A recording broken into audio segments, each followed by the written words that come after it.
PKD Nambiar, also a brand expert and a political analyst and familiar with happenings in Karnataka. PKD, you also travel to Bangalore pretty frequently also. So, and you've been observing this election. What is your take? Has the Congress squared the pitch by bringing in this reference to banning Bajrang Dal?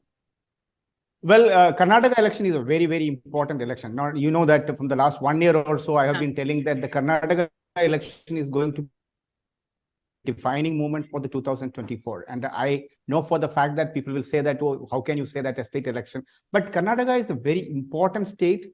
For the BJP, it is a gateway to the South, and it is the entry point for the South to be there as a relevant party, not just a party of North India.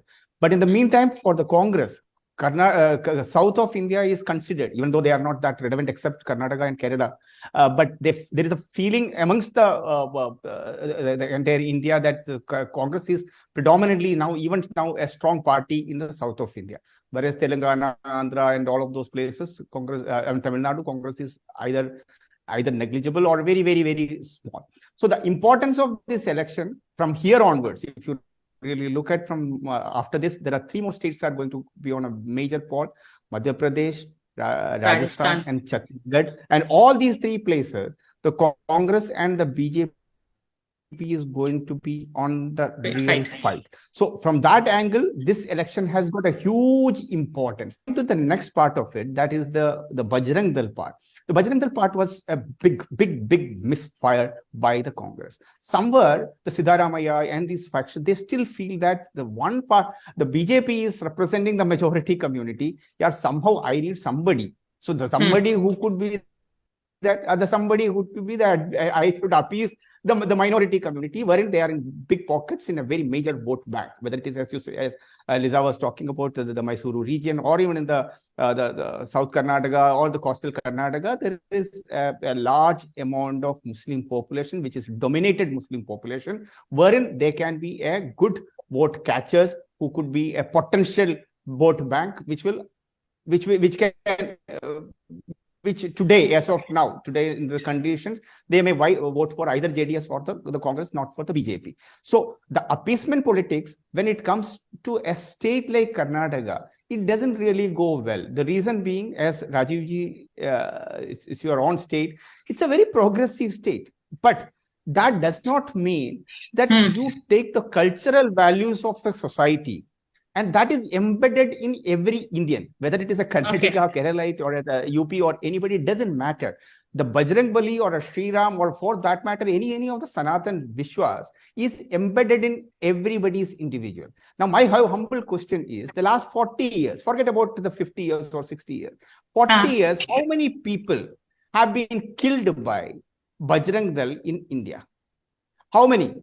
And on the other side, how many Bajrang Dal activists have been killed? Forget about anywhere else. Even Karnataka alone. I don't want to debate Bajrang Dal, but I'm just telling. My question is that once you, when you, I got your point, but let me also Priya, one second. I'll tell you why when we go and say that I wanted to ban Bajrang Dal, okay, you are most welcome to ban the Bajrang Dal, but there has to be some merit for you to say that, yeah, I wanted to ban you. You are just because of you have a name which is called as Bajrangi, so you will go and ban. Because I don't think that was the reason, but let Rajiv come in. And also, I don't want to debate and the SD. Okay, let him SDPI angle. SDPI angle. That we got, yes. Yeah, Rajiv. And the fight really begins at the ground level. PKD, sorry, we lost you, so you didn't get a chance to answer.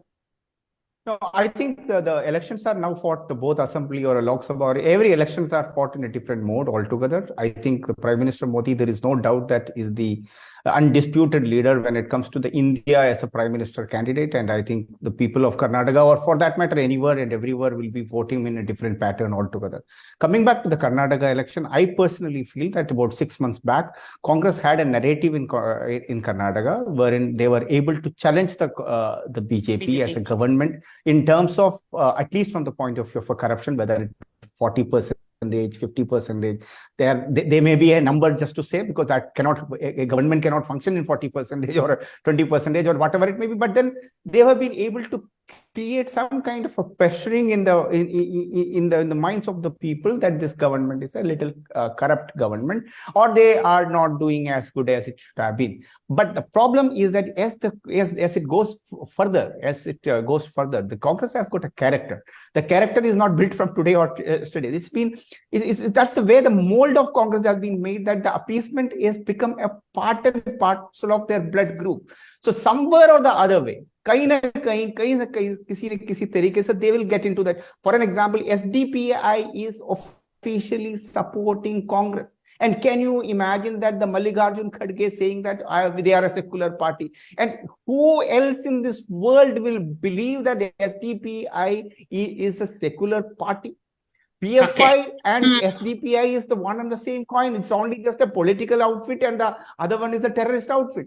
But the problem is that when the Bajrang Dal and the PFI, they are not able to discriminate a large amount of message, whether even, as Lisa said, that even if it is 1% of the population, even a 2% of the population, that dent is already been made. And the second part is that, yes, they should have been going for the little bit more a constructive kind of a politics, rather than calling the Prime Minister, who of course is the most respected leader in this country by name and etc., has also not gone very well to the large number of people.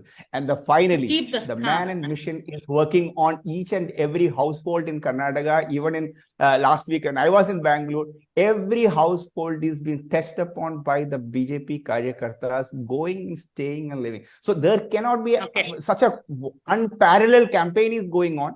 Rest, of course, the people of Karnataka will decide. I think even now, I believe the 51-49 is the mark I give it to the election. 59 for the BJP, 51 for the BJP and 49 for the Congress. Okay, well, Raji's face shows how much he disagrees with you on that point. But thank you all for this conversation. And as we said, we're going to wait and watch. But it's been a very interesting conversation in terms of issues that were raised, and of course, politics both within BJP and Congress and inside Congress also.